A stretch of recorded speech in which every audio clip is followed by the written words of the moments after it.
A partir de ahora, la hora global. Desde el paralelo 35, en Montevideo, la realidad internacional por detrás de los titulares. Conducción de Gustavo Calvo. Participan Leo Harari y Susana Mangana. La hora global. Una mirada al nuevo desorden mundial. Muy buenas tardes, amigos. Un minuto y poco pasado las 15 horas de la programación de Radio Mundo en esta tarde de martes 8 de noviembre del año 2022.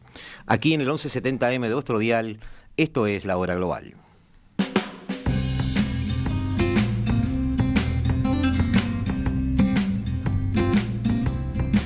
Y estamos aquí en estudios con nuestra presencia, pero también la vuestra, con la que contamos regularmente y que, por supuesto, nos produce mucha gratitud.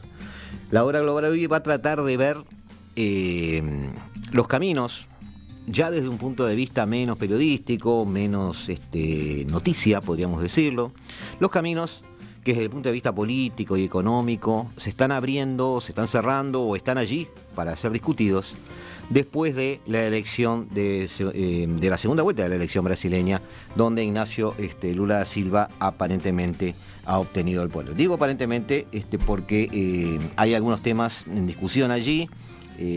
Habría algunas potenciales noticias que después parecieron no ser tales en cuanto a la posibilidad de una revisión de las metodologías de elección en base a los temas de las máquinas por las cuales se emitieron los votos. Pero son noticias que no nos parece que vayan a cambiar el sentido del viento y sí nos da esa luz verde para poder meternos en este tipo de análisis. Con nosotros está Nicolás Pose, amigo de la casa. Tiene un amplio currículum. Yo me concentré que eres magíster de Economía Política, ¿está bien dicho así? Ahí está, Economía Política, además internacional. Ahí está. Bienvenido, Nicolás. Bueno, muchas gracias por la invitación y un gusto siempre conversar aquí. Nico, vamos a tratar de... se me escapó el Nico, perdón.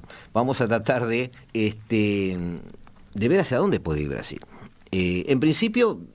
Estamos bastante asombrados, o no voy a decir asombrados, pero a veces un poco preocupados por el ambiente, ¿no? La campaña fue fea, fue artera, ambos se acusaban de mentirosos y de fabricantes de noticias falsas. Lula posicionaba a Bolsonaro como antidemocrático, populista y misógino. Bolsonaro a su vez categorizaba a Lula como capo de la corrupción. La tragedia de todo esto es que para muchos brasileños y algunos analistas extranjeros, ambos decían la verdad. Durante el último debate, a horas de la elección y como ejemplo del rastrero nivel de la discusión, Lula puso énfasis en un asunto aparentemente nimio. ¿Por qué había el ejército adquirido cajas de Viagra? Bolsonaro zanjó el asunto preguntándole a Lula si él usaba la pastillita azul. Ese fue el nivel de los debates que tuvimos que asistir. El clima político de cara a la segunda ronda fue aún peor que para la primera. La polarización ideológica, pero también la polarización que podríamos llamar afectiva, fueron usadas como medio de diferenciación, captación de atención, fomentando la radicalización, rivalizando entre ambos bandos, a niveles que en otros países podríamos considerar inaceptables. La información estuvo distorsionada, tanto en medios locales como internacionales, y damos un poco fe de eso. Mentiras descaradas circulaban libremente por las redes sociales. La desconfianza puesta al máximo, la crispación fue asusada y llevada al límite. Es Bolsonaro el primer presidente en el poder que pierde la reelección en Brasil. Sin embargo, el triunfo de la alternativa en los más recientes procesos electorales de la región, o de la subregión, como queramos analizarlo, parece ser esa la tendencia. Más que girar a la izquierda, las democracias de la región están apostando a un cambio. Andrés Malamud había titulado en una de sus notas últimamente que estaba ganando el hartazgo. Desde una perspectiva comparada a nivel latinoamericano, conviene tener presente que desde 2018 hasta hoy ningún oficialismo ha ganado una elección a nivel nacional. O sea, de 15 elecciones la oposición ganó 14. En Brasil la democracia fue puesta a prueba con las mismas amenazas que atentaban contra la democracia global. Polarización, populismo, desinformación, corrupción. El panorama interno de los partidos, desde el juicio político a Dilma Rousseff en el 2016, sufrió una reconfiguración ideológica importante, que no va a ser el motivo de este programa, pero es algo que debemos tener o debemos guardar allí en algún bolsillo, porque implica una reconfiguración de la estructura ideológica de los partidos en Brasil, que parece ser bastante autosostenible.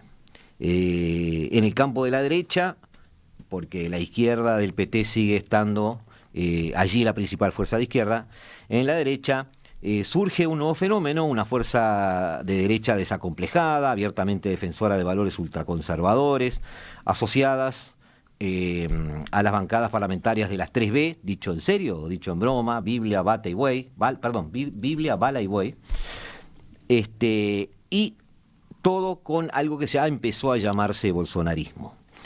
El tradicional partido de centro-derecha, el Partido Socialdemócrata Brasileño, el PSDB, que llegó a ocupar la presidencia con Fernando Henrique Cardoso hasta el 2002 y quedó en segundo lugar en las elecciones del 2, del 16, del 10 y del 14 también, cuando salió Dilma, se ha visto reducido a una mínima expresión, ronda el menos del 5%. Pese a todos los problemas, errores y críticas durante el mandato de Bolsonaro, la mala gestión de la pandemia y hasta la deforestación del Amazonas, siendo realistas, Bolsonaro perdió por menos del 2%. Que es la menor diferencia en segundas vueltas en la historia del balotaje brasilero. Ya la primera vuelta electoral mostró un movimiento transversal y policlasista, el bolsonarismo fuerte y que parece haber llegado para quedarse. Luego de la elección, el análisis exclusivamente electoral y político no da para ser triunfalista desde el punto de vista del triunfo de Lula. Yo titulé en aquel momento una victoria pírrica, no porque no crea en la continuidad de Lula, sino porque había dejado muchas cosas por el camino. Es decir, 14 estados, no, en realidad son dos más ahora, 16 estados de 27 son gobernados por partidarios de Bolsonaro. Minorías en ambas cámaras, donde el Centrão, que es una fuerza de por sí, aunque no aparece registrada en ningún lado, no tiene un antecedente inmediato de una cierta empatía con Lula. Es decir que si no apoya a Bolsonaro, si va por las de ellos, no lo sabemos, pero lo que sí sabemos es que no va a haber un volcado masivo hacia un apoyo a Lula en su gobernabilidad. Eso genera más preguntas que respuestas. Muchos hablan de una nueva ola rosa, muchos hablan de cosas por el estilo, pero empezamos a ver que en Colombia Gustavo Petro gobierna con el respaldo de fuerzas de centro y de derecha. Allí encontró sus apoyos. La izquierda colombiana se mostró fuerte en la segunda vuelta, pero en la primera no sacó más de 30 legisladores. En Chile Gabriel Boric tiene sus propios problemas, pero no son aplicables a la izquierda, sino más bien a una fragmentación de todo el espectro político, cosa que también sucedió en Perú. Presidentes que llegan con menos del 30% de los votos a las casas de gobierno. Todo indica una gobernabilidad difícil. Y aquí vamos a Nicolás, perdón por el introito, Nicolás, pero quería hacer un panorama muy dramático para que tú empieces a sacarnos un poquito de los temas. Vamos a hablar de política económica. No es lo mismo que economía política, ¿no? ¿O estoy mal? No, está bien, no podría ver la economía política de la política económica, como los procesos por los cuales... Ahí me recontrasuperaste, está bien. Pero llegamos a ciertas definiciones de política económica. Llegamos a esas definiciones de política económica. En mi caso ¿Lo preferís particular, como política económica o lo preferís como economía política? Yo creo que podemos analizar la economía política de la política económica doméstica y sobre todo internacional, teniendo en cuenta un poco... Perfecto. Cómo Brasil se posiciona, no solo hacia interna, sino también hacia la región, hacia el mundo. Estamos pensando en un país que, bueno, basta mirar el territorio, basta mirar la población, basta mirar el peso de su economía en la región para darnos cuenta que estamos hablando de un jugador central. Pero Brasil no es solamente un jugador central para la región. Las posiciones de Brasil tienen implicaciones internacionales, pues una de las principales economías del mundo. Por lo que Brasil, para bien o para mal, tracciona la región, o la ausencia del traccionamiento de Brasil también tiene implicaciones también para los países de la región. Entonces creo que es importante cuando analizamos este gigante ver las dos dimensiones, la dimensión interna de Brasil, que tiene valor por su propia cuenta, pero también las implicaciones para el resto de la región. Vamos a sacarnos clichés de encima y vamos a manejar la mayor objetividad posible. Quiero contarles a los oyentes que la objetividad es difícil en el periodismo. Yo no soy un periodista, yo estoy un estudiante que trata de reflejar el mundo académico a través de este programa, pero me di cuenta que la objetividad en el mundo académico también es difícil. A través de estos años y de mi inmersión, digamos, en ese mundo. Pero confío mucho en gente que nos ha rodeado y que ha estado con nosotros, como Nicolás, en el sentido de que poder analizar las cosas desapasionadamente. El orden cronológico fue Lula, Dilma, Temer, Bolsonaro. Hay cambios ideológicos, pero en Latinoamérica los cambios ideológicos siempre implican cambios económicos. Digo en Latinoamérica porque a veces no pasa así en Europa o en otros lugares. Pero en Latinoamérica siempre pasa así. ¿Tá? Estamos muy casados con las ideologías a la hora de elegir políticas económicas. Lula gobernó de una década, del 2003 al 2014, más o menos, hasta fines de 2013. Y al 2010 específicamente. Luego viene el primer gobierno de Dilma. Sí, está bien. Sí, está bien, tenés razón. Vamos a manejarlo hasta allí, digamos. En el caso de Lula se habla mucho de su abatir de la pobreza. ¿Tá? Es un poco lineal, no quería quedarme solo con eso. Lula, de hecho, es paradójicamente señalado por técnicos del Fondo Monetario Internacional como uno de los pocos casos donde su receta dio resultados según ellos. Porque es cierto que Lula asciende al poder con un endeudamiento considerable. Es cierto que Lula hace los deberes, si le llamamos a eso receta del fondo. En su época era eso, ¿no? Es decir, un cuidado fiscal. Y es cierto que salió de esa estructura de deuda, portándose bien, podríamos decirlo de esa manera. Más allá de eso, hay un ataque directo a la pobreza, es decir, atendiendo directamente, haciendo transferencias directas a esos sectores. Y después viene el mito. Por eso quería en un minuto o dos decir, bueno, ¿podemos categorizar la política de Lula o en realidad apagó incendios y fue pragmático? ¿Cómo lo ves a Lula un poco a la distancia ahora? A ver, creo que si hacemos un recorrido histórico somero en términos de la evolución de estas políticas, uno encuentra en el primer gobierno Lula, 2006, una fuerte continuidad macroeconómica con la estructura de gestión de la macroeconomía heredada del gobierno Fernando Henrique, aquello que se conoció como el tripé macroeconómico, de tipo de cambio flotante, tras la devaluación de Brasil del 99, metas fiscales, metas de superávit fiscales y metas inflacionarias, lo cual implicaba el manejo de la tasa de interés, en ocasiones de forma muy restrictiva, para mantener los niveles de inflación alineados. Ese primer Lula, recordemos, tiene que en 2002 presentar públicamente un compromiso que lo llama hacia el pueblo, pero en realidad es un compromiso con los inversores internacionales para evitar una fuerte corrida sobre el real que se avecinaba en el escenario de que Lula ganara las elecciones, que fue lo que finalmente termina pasando.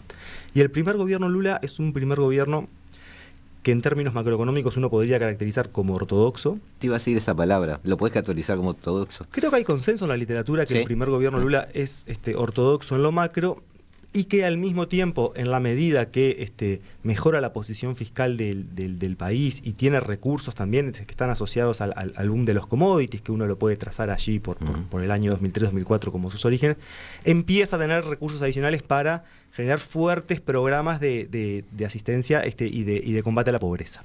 Y allí es donde aparecen todos estos elementos que tú planteabas, que tuvieron un enorme impacto en su momento en la reducción de los niveles de pobreza más crónicos, sobre todo, y también en los niveles de desigualdad. Ese es el primer Lula.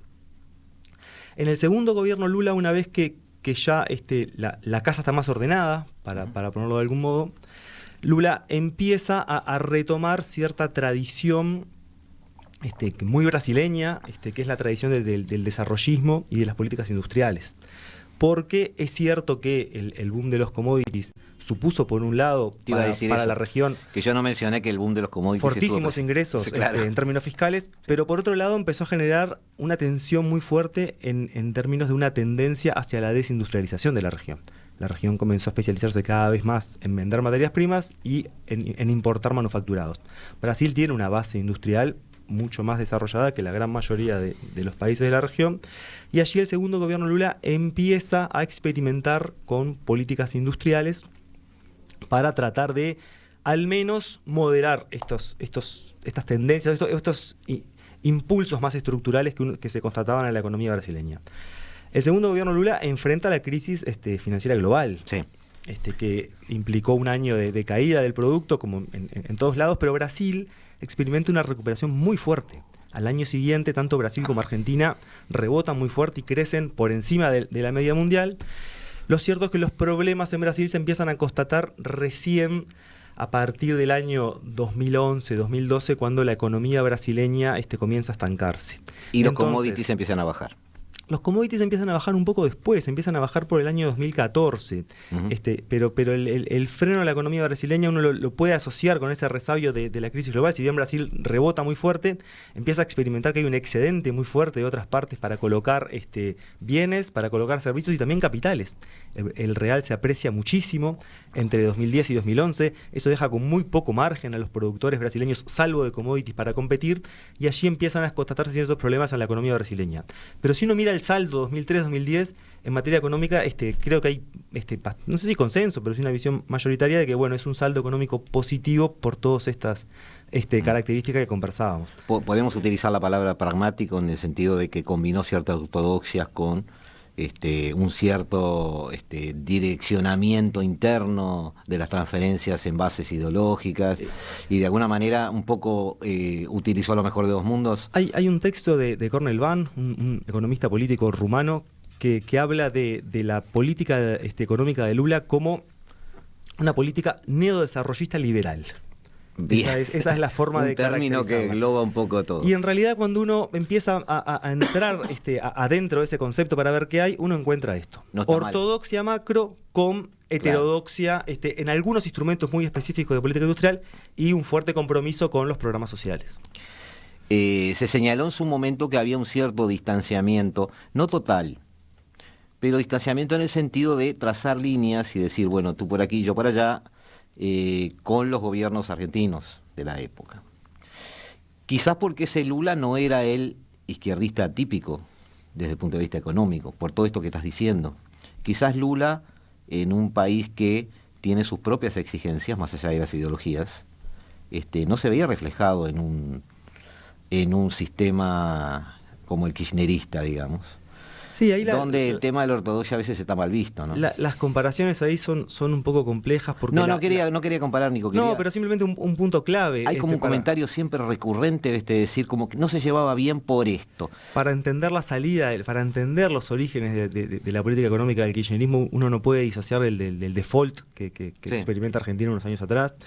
Y uno, en esa comparación también tiene aproximaciones muy distintas con sus consecuencias positivas, negativas, eso después quedará en la valoración de cada uno, en términos de cómo tratar el fenómeno de los ingresos agrícolas agropecuarios. Ahí vemos políticas muy distintas en Argentina y en Brasil, claro. Lo cual en Brasil ha generado, por un lado, una mayor desindustrialización relativa que la que se constata en Argentina, pero por el otro, una política macroeconómica mucho más sólida y algunos problemas que uno ve en Argentina en términos de restricciones de divisas que Brasil no experimenta efectivamente. Podemos decir, perdón el atrevimiento, ¿no? O sea, estoy muchos escalones por debajo, siempre te escucho, yo soy un oyente más tuyo.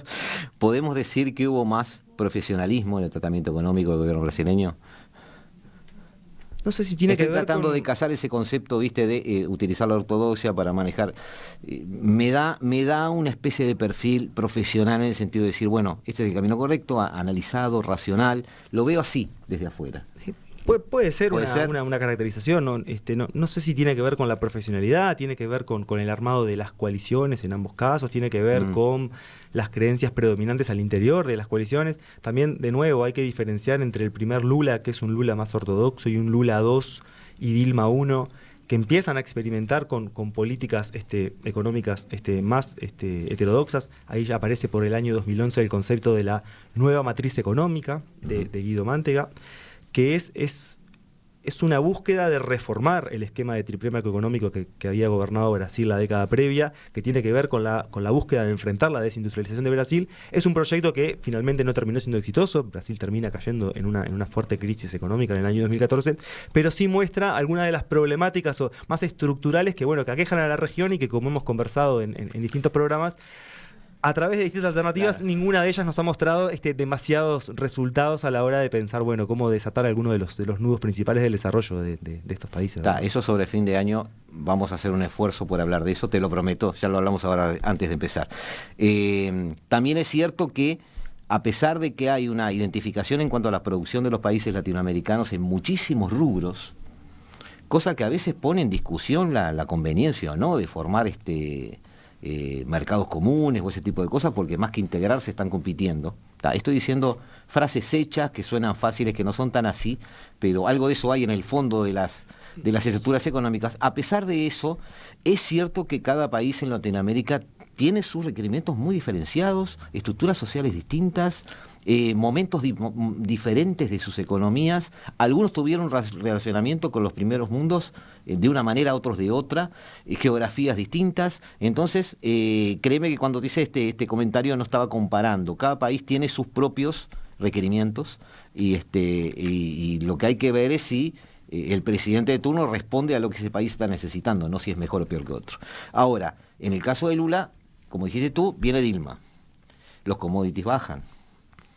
No solo los commodities bajan, sino que algo más sucedió. Pero el gobierno de Dilma podemos resumirlo como que es un gobierno donde se volvió a endeudar, se volvió a ese 74% del PBI de la deuda, que había bajado Lula casi al 60%, y muchos desencantados hablan de que Dilma de alguna manera desarmó todo lo construido por Lula. ¿Algo de eso hay?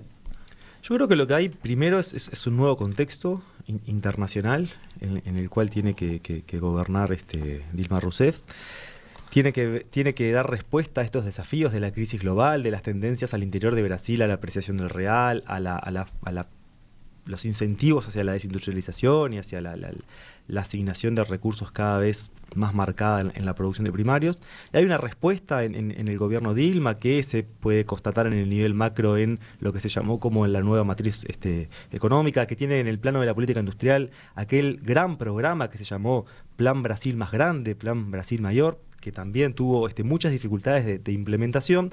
Lo cierto es que por ahí, por el año 2013, la posición fiscal del gobierno Dilma ya empieza a marcar ciertas restricciones, y desde entonces el gobierno empieza a funcionar con algunas dificultades. E incluso cuando Dilma consigue la reelección, como tú bien decías, Bolsonaro es el primer presidente que va a la elección, que va a la reelección y que la pierde. Claro. Pero cuando Dilma logra la reelección por un margen muy ajustado en las elecciones de 2014, cuando inicia el gobierno en 2015, vuelve a retomar la ortodoxia macroeconómica.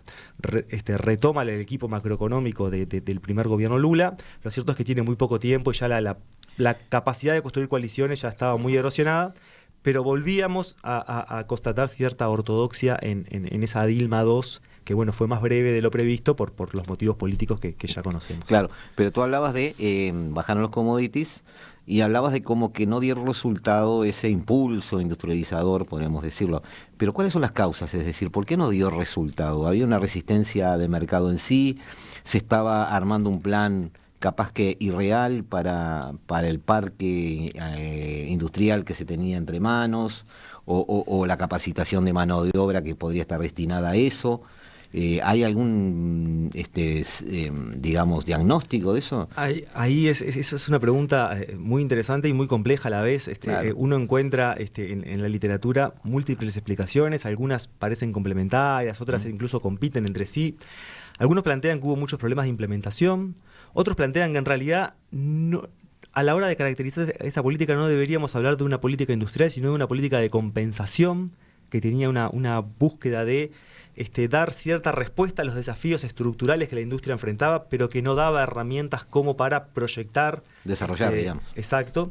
Y hay otros que plantean que que también faltó el armado de una coalición más fina con los propios industriales que por ahí por el año 2013 y 2014 empiezan a objetar incluso varias de estas políticas en el plano exterior, en el plano de la política económica exterior, esto es muy claro. Tiene que ver con el contexto regional también.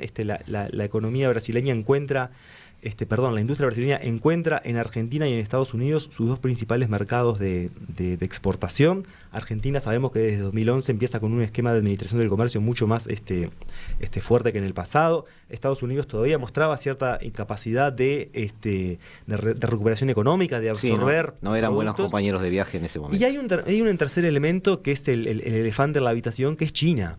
China empieza a competir con una enorme capacidad en los mercados, no solo de Brasil, sino en los mercados regionales.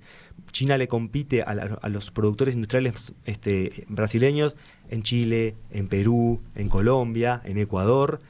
Compite en costos, compite en calidad, y eso termina restringiendo el espacio en el cual ese tipo de actividad puede desarrollarse. Por contrapartida, ¿qué es lo que sigue comprando China? Commodities. Y eso tironea a la economía a asignar recursos en aquel sector en el que en el corto plazo son más eficientes. Sí. Y ahí uno puede ver que la evolución de las exportaciones brasileñas refleja eso, ¿no? Refleja una fuerte sustitución de productos manufacturados por productos manejando primarios. lo que te compra y lo que te vende. China te está resolviendo las tensiones internas en una dirección que no es la que Brasil desea.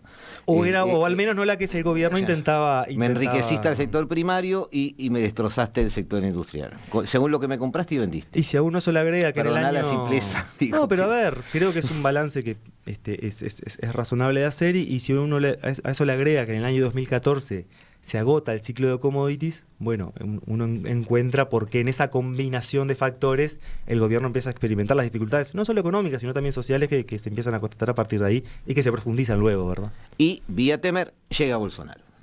Y a él iremos después de unos minutos, amigos. Ahora nos volvemos a encontrar aquí en Radio Mundo, en el 1170 AM de vuestro dial. Perdón, dije cualquier cosa. 1170 AM de vuestro dial, ahora sí. En la tarde de Radio Mundo, en la hora global. Ya volvemos.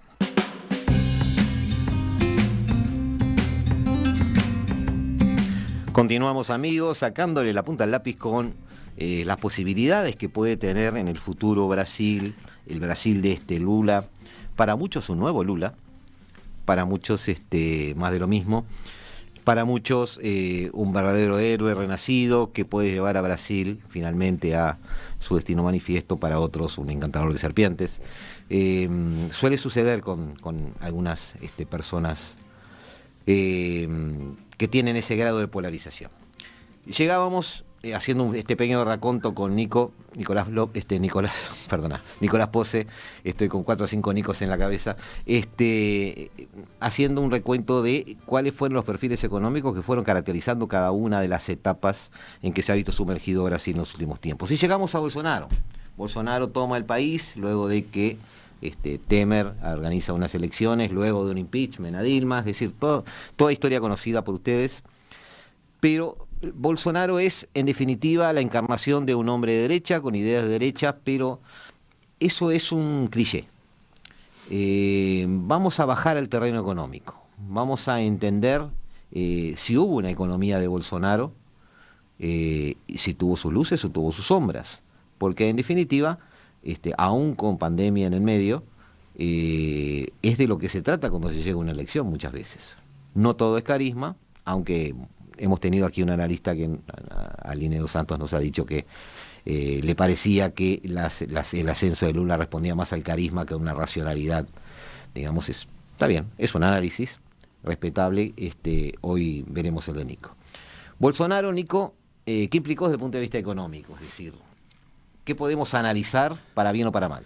A ver, primero creo que tenemos que hacer un pasito para atrás y tener en cuenta las fuertes reformas de política económica que se procesaron durante el gobierno Temer. Un gobierno que pareció un paréntesis en el plano político, un gobierno que fue muy débil desde el punto de vista político. Porque yo lo tengo como paréntesis. Pero que procesó dos grandes reformas, de nuevo, yo, como tú decías al inicio, intento evitar las cuestiones valorativas, si son buenas o malas.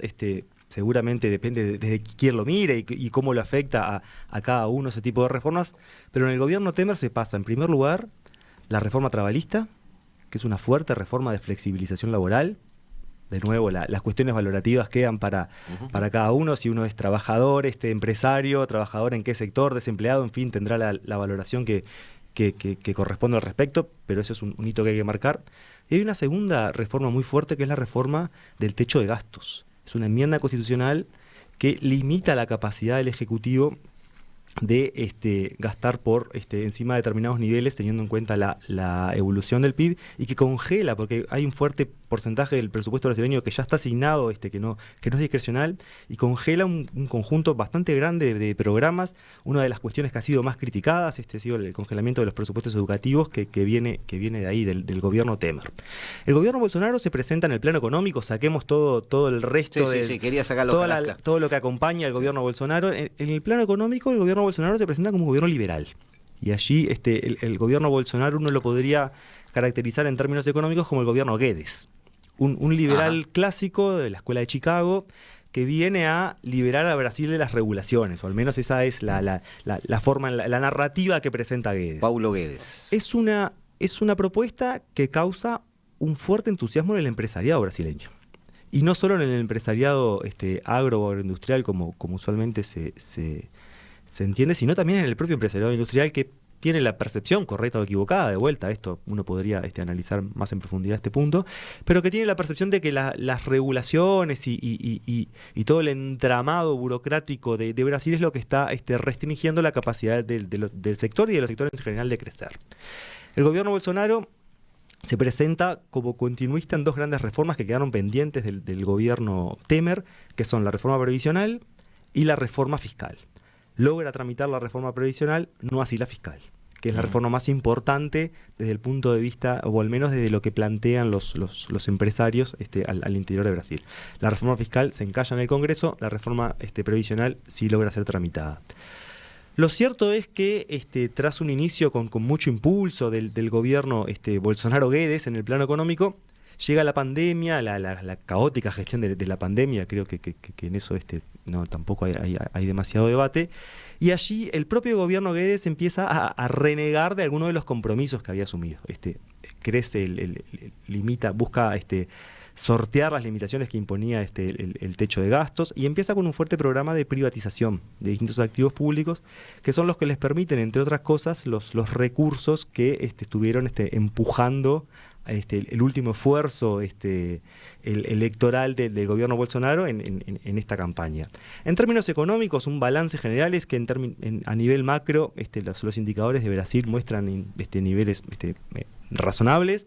También es cierto que en términos de crecimiento económico no ha sido un gobierno que se haya destacado por el dinamismo del crecimiento de la economía brasileña, que ha crecido a niveles muy moderados. Brasil sigue estancado, que es algo que no inicia con el gobierno Bolsonaro. Brasil sigue estancado económicamente desde hace una década.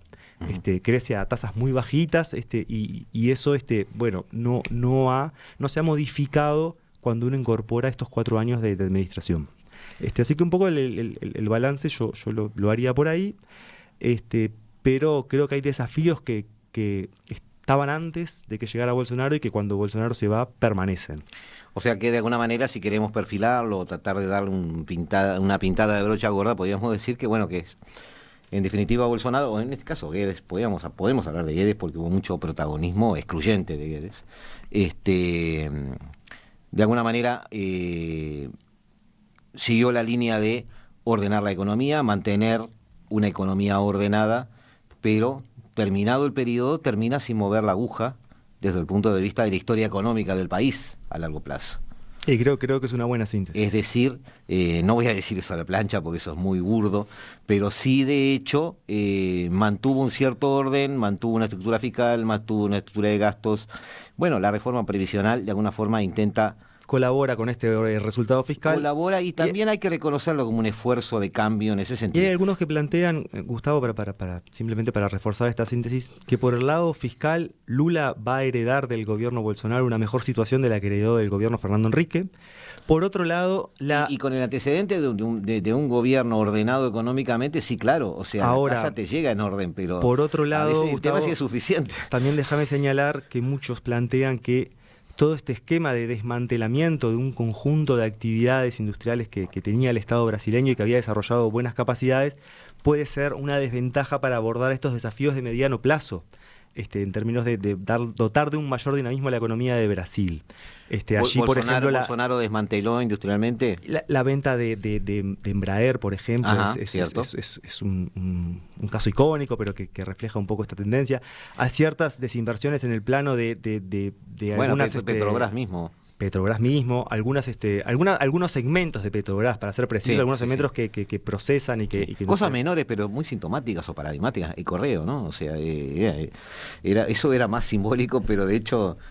Ahora, yo no lo centraría tanto en el lado de los servicios, que está bien, pero lo centraría más en el lado de cuáles son las capacidades endógenas de innovar de Brasil, claro, que había construido con sus enormes dificultades a lo largo de ciertas décadas, y que, bueno, privatizar en el corto plazo, genera recursos que ingresan al Estado, pero en el mediano plazo, ¿cuál es el balance de eso en términos de capacidades? Eso es un poco lo que quiero plantear. Y llegaste a final de periodo apostando a los sectores primarios. Bueno, sí. Que son de los cuales te garantiza China. Y que han experimentado una recuperación en los últimos 2 flujo años. Comercial. Y que, bueno, ayudan en términos de cuenta corriente, ayudan en términos del resultado fiscal y bueno, sigue un poco lo que ha primado en este último año, sobre todo. Ahí está. Lula, entonces, es posible que herede, como tú dijiste, una economía medianamente ordenada. No quiere decir que sea suficiente para lo que quiera hacer Lula o no. Ordenada desde el punto de vista aséptico. Es decir, no hay grandes sorpresas ni grandes agujeros negros. El tema es qué puede hacer Lula, hacia dónde quiere ir y con qué herramientas puede contar. Y eso es lo que pretendemos, Nico, hacer en el último bloque. Ahora nos vamos de vuelta a un descanso. Les decimos que sigan allí, en el 1170M de nuestro dial, que sigan allí, que nosotros estamos acá. Nos volvemos a encontrar en unos minutos en La Hora Global. Estás escuchando La Hora Global, una mirada al nuevo desorden mundial. Buenas tardes, amigos, seguimos en La Hora Global, seguimos aquí en el 1170M de vuestro dial, cuando estamos orillando las 15:44 de este martes 8 de noviembre del año 2022, para historiadores del futuro, el tercer año de la pandemia. Estamos con Nicolás Pose tratando de entender qué va a suceder con Brasil, y ahora sí, en este tramo final ya, a lo que vinimos, Nico. Hablamos de un Lula que va a tener una economía aparentemente ordenada, que tiene su aspiración desarrollista, que tiene un sector primario muy fuerte, que China le está fomentando las dos cosas, que el sector primario siga fuerte y que el industrializado sufra competencias que a veces hasta lo inhabilitan o lo limitan. Pero Lula no se va a deshacer de China. China va a estar allí, va a seguir siendo, como tú dijiste, el elefante en la habitación. Vamos a ir capa por capa de aquellas cosas con las que se va a encontrar Lula si quiere hacer algo desde adentro hacia afuera, ¿no? Desde lo particular a lo general.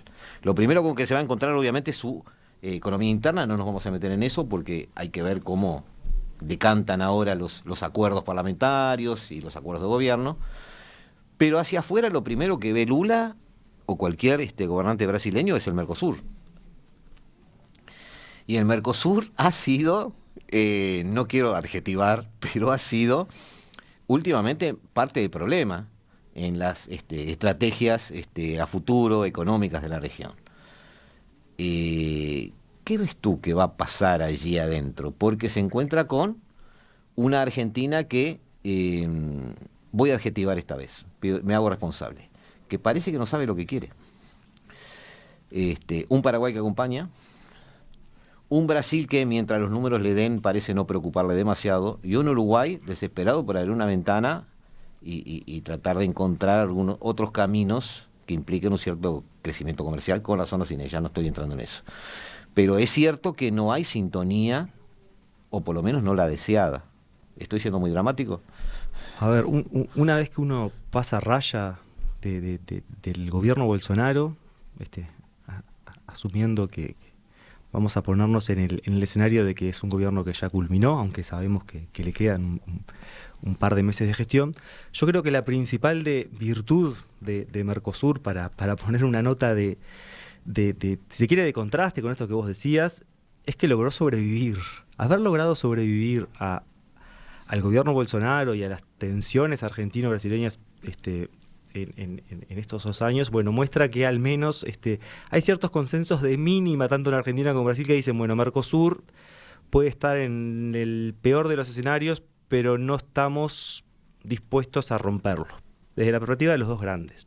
Por supuesto que eso es un punto de partida muy mínimo, ¿no? Muy bajo, y uno puede esperar a partir del gobierno Lula algunos esfuerzos por una mayor coordinación intra-Mercosur, los cuales sin duda se van a enfrentar a un montón de dificultades, un montón de desafíos. Estamos frente a una Argentina que tiene enormes dificultades para asegurar las divisas que precisa para importar.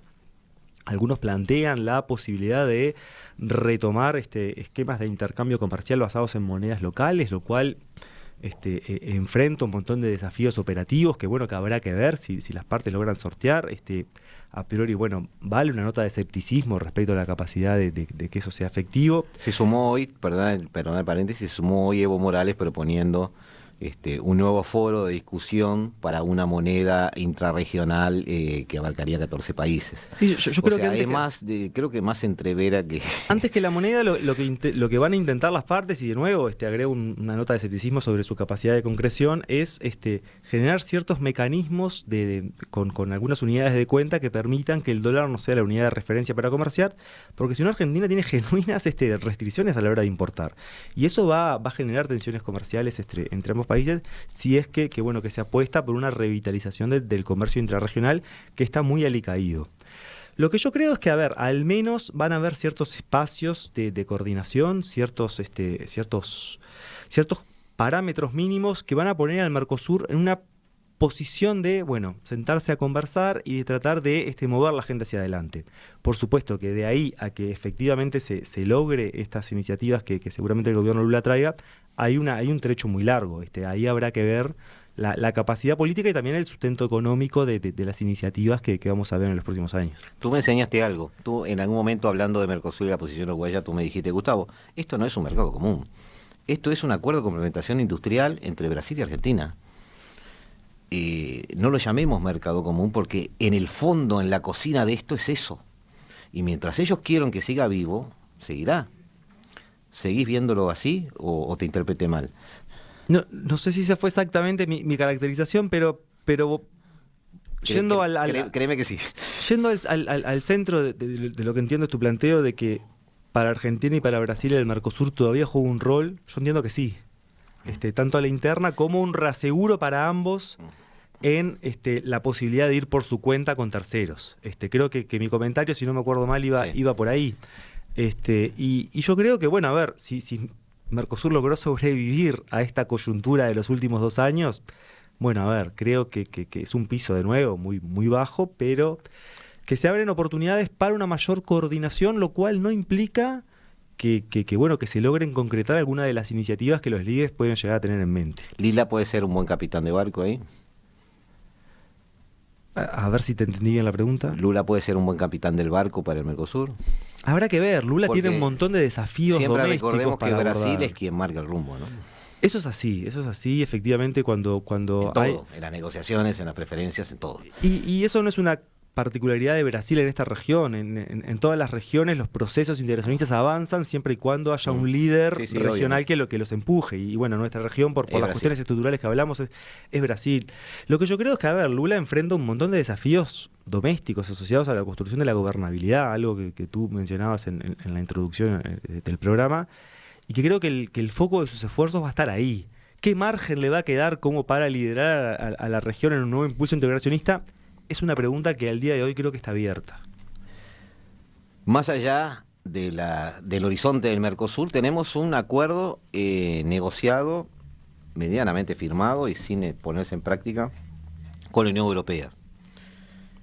Más allá de ciertas sintonías temporales entre algún líder europeo y Lula, porque más que nada era un avance anti-Bolsonaro, digamos, era un avance antideforestación amazónica, era un avance ecológico.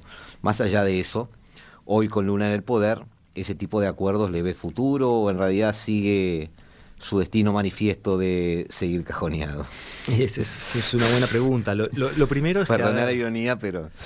el gobierno Bolsonaro generó un enorme rechazo en todas las capitales europeas y también un fuerte rechazo en la América del Norte post-Trump. Tanto el gobierno Biden como el gobierno Trudeau en Canadá.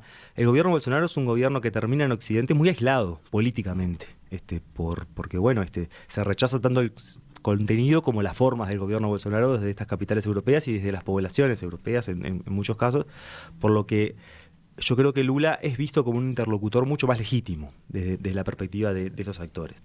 En segundo lugar, yendo específicamente al acuerdo Mercosur-Unión Europea, ahí hay dos grandes ejes, dos grandes nudos de economía política. Uno que es el agrícola, que es el más estructural, que conversábamos algo en el corte. Ahí yo creo Sí, que voy a repetir la frase para los oyentes. Por más que Macron se sienta contento de que la Amazonia no va a ser deforestada, los agricultores franceses le siguen golpeando la puerta. Eso es verdad. También es verdad que el acuerdo Mercosur-Unión Europea en términos de acceso a mercados agrícolas es un acuerdo muy acotado. No es un acuerdo que va a acabar con la ganadería ni la agricultura europea, porque las cuotas efectivas que la Unión Europea le otorga al Mercosur en los principales productos de exportación del Mercosur son muy acotadas, y esto vale la pena enfatizarlo. Pero también es cierto que las oposiciones europeas no fueron solamente agrícolas. Hubo una novedad a partir de 2019-2020, en la que, por ejemplo, el Parlamento de Austria votó en contra del acuerdo Mercosur-Unión Europea. El Parlamento de Holanda, un tradicional campeón del libre comercio en Europa, votó en contra de este acuerdo por la política de deforestación del Amazonas de Bolsonaro.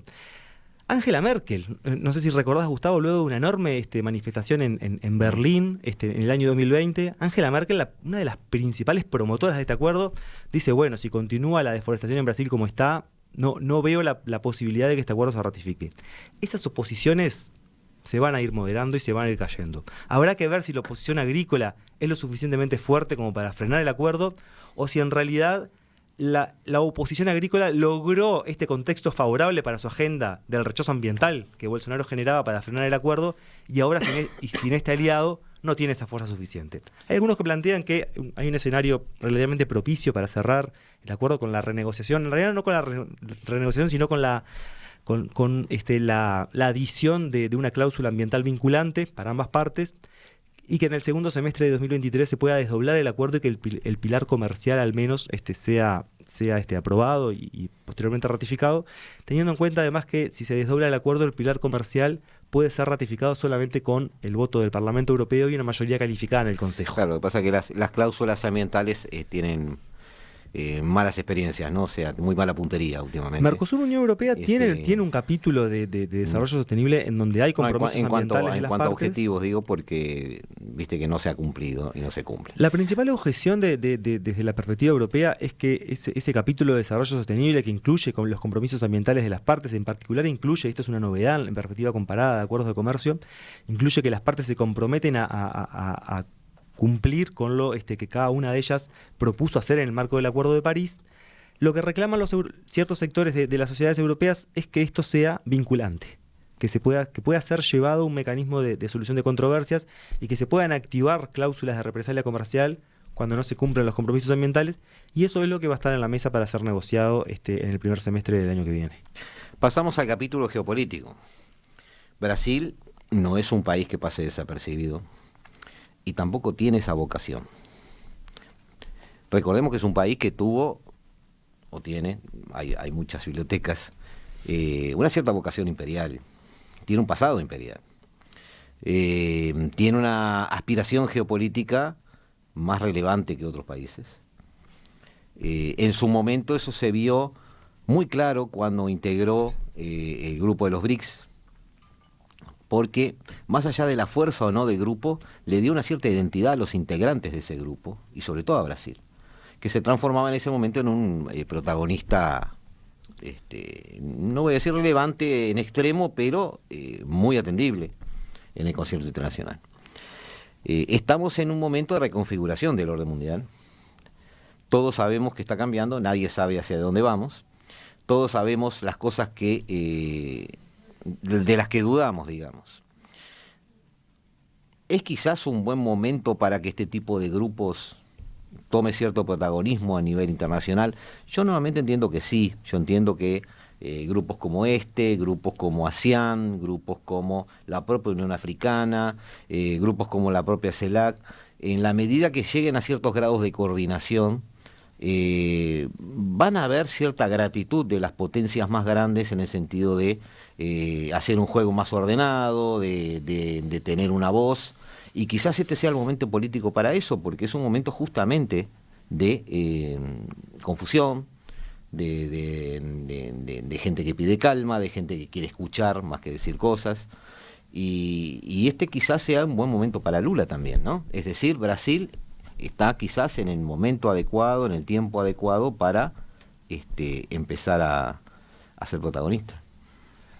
Habrá que ver allí si Brasil renueva sus esfuerzos por al menos consolidar un área de coordinación, de influencia sudamericana, que es un proyecto que aparte era un proyecto de las élites políticas brasileñas y no acotado solamente al PT. Recordemos que las cumbres sudamericanas inician su ciclo con el gobierno de Fernando Henrique Cardoso en el 2000, y que el gobierno de Lula profundiza efectivamente y con la creación de UNASUR.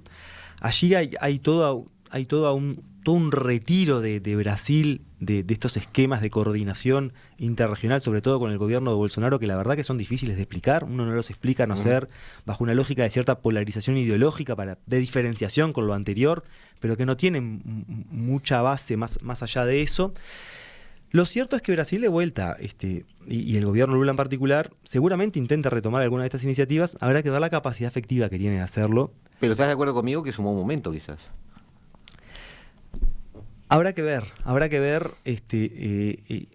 sobre todo la capacidad de Brasil de reordenarse políticamente a nivel interno primero, y segundo, qué recursos políticos disponibles tiene como para salir a liderar la región, porque liderar siempre implica pagar algún costo. Y hay que ver... Te iba a preguntar eso, ¿por qué haces depender tanto de la política exterior de su ordenamiento interno? Y porque habrá que ver hasta qué punto Brasil está dispuesto a ceder en algunas cuestiones con el resto de los países de la región para poder reconstituirse en un líder regional. Y allí va a ser muy importante que el gobierno tenga ciertas bases de apoyo para poder tramitar estas cosas. Porque, por ejemplo, pensar un escenario como en los gobiernos anteriores de Lula, en los cuales se cedió a Bolivia ciertas concesiones a la hora de la negociación con el gas, sí. Eso puede ser un tema de fuerte contienda política en Brasil, y el gobierno va a tener que priorizar, el gobierno Lula va a tener que priorizar las batallas que va a dar, sí. Porque va a tener un margen de acción política muy acotado. Menos ideológica quizás. Yo no sé si pasa por él ya ha hablado de que quiere gobernar para todos. Yo no creo que pase por la ideología, sino creo que pasa por la capacidad de generar esquemas de gobernabilidad sostenibles, en un Congreso muy fragmentado y en un Congreso en el cual Lula va a ser minoritario. Va a ser más minoritario que antes. Por lo que ahí yo creo que tenemos que prestar mucha atención a la capacidad de gobernar Brasil, primero a la interna para luego dar la proyección regional e internacional. Perfecto. Nico, te agradecemos la presencia en La Hora Global. Por supuesto, la invitación a próximos programas. Ya estamos elucubrando algunas cosas, amigos. Los dejamos en manos de Eduardo Rivero con la mejor música del mundo. Los dejamos en esta tarde de 8 de noviembre, dijimos, del 2022. Nos volvemos a ver como cada martes y cada jueves a las 15 horas aquí en La Hora Global, aquí en el 1170 AM, y hasta siempre. La Hora Global, martes y jueves a las 20 horas. Repite, a las 21 horas.